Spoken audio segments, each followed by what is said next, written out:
Gate बंद कर दो।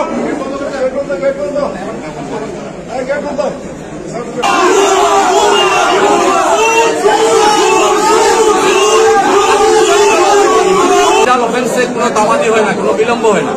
এই দেশেই নজির আছে ৪৫ বছর বিলম্বে মামলা দায়ের করে অনেকগুলা নিরীহ প্রাণকে হত্যা করা হয়েছে ফাঁসির মাধ্যমে। বিগত দিনগুলোতে এগুলো এই দেশেই নজির আছে। আর সেটা তো একদম জলযন্ত্র সবকিছু এখনো ওনাদের অপরাধ কর্মগুলা এখনো সবগুলা প্রমাণিত, মানে এখনো জলযন্ত্র সব আছে।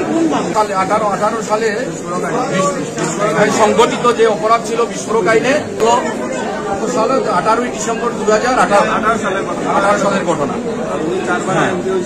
তো এই ওনার রিমান্ড মঞ্জুর হয়েছে। এই মামলায় জামিন নামঞ্জুর হয়েছে এবং জামিন নামঞ্জুর হয়েছে।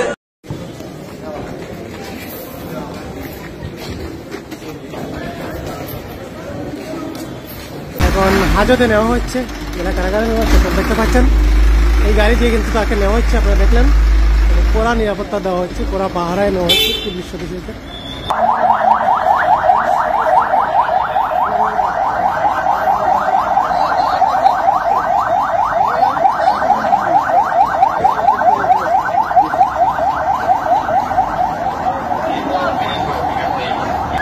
Hey,